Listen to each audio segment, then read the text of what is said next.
Bienvenue dans cette vidéo consacrée à FileManager et à son intégration dans CMDR. Alors FileManager, c'est un gestionnaire de fichiers et un éditeur de texte pour les consoles. Donc quand on va sur le site de FileManager, donc vous pouvez voir toute la documentation, on peut installer des plugins et on va nous directement le télécharger dans la partie download et on va télécharger l'archive. Une fois que l'archive est téléchargée, comme d'habitude, on va extraire le fichier.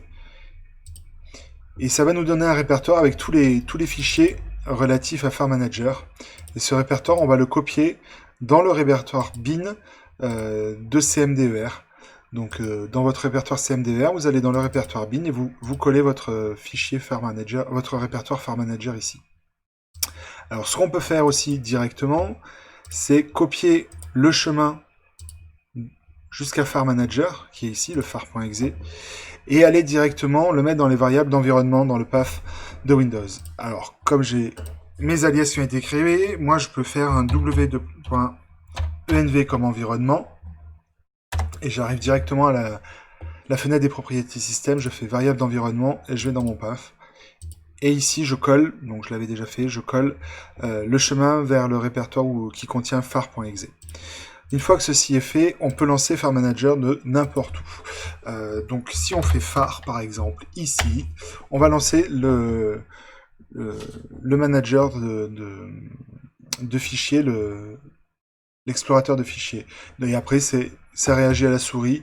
Voilà, on peut se déplacer dedans comme dans Windows en fait. Et on a accès avec un clic droit à un menu comme dans l'explorateur Windows. Donc c'est assez pratique pour certains fichiers. Après il y a donc là on a deux panneaux. Quand on clique en haut, on peut choisir le panneau de droite, le panneau de gauche.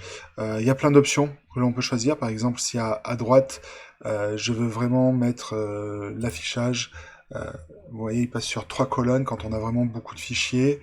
Si à gauche je veux passer en full, je fais comme ça full et j'ai plein d'infos sur les fichiers qui apparaissent, l'extension, les dates, les tailles. Donc ça nous permet d'avoir un explorateur de fichiers et on peut, comme ceci, copier des fichiers d'un répertoire à l'autre. Et surtout, l'utilité que je trouve qui est vraiment bien, c'est de pouvoir modifier des fichiers très rapidement.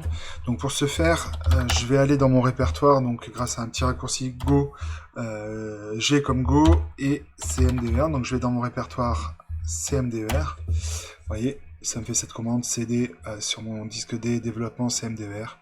Et ici, je vais regarder donc tous les fichiers qui existent. Et vous voyez qu'il y a des liens qui apparaissent et je peux cliquer dessus. Si par exemple je clique ici, j'ai dans mon FileManager qui s'ouvre et j'ai accès au répertoire qui est au fichier directement et je peux venir le modifier ici.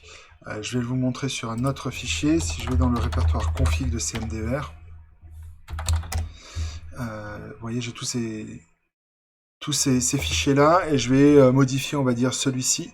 Donc je clique dessus et là vous voyez j'ai même un affichage avec coloration syntaxique qui apparaît et là je peux venir donc rajouter mon texte comme je veux et ici venir le sauver directement. Donc ça peut être très intéressant dans certains cas, par exemple quand on doit, donc là je vais quitter.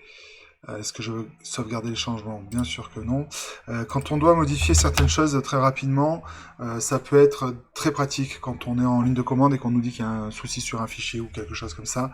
Sans ouvrir d'éditeur, on peut directement modifier les fichiers à partir de CMDR. Voilà.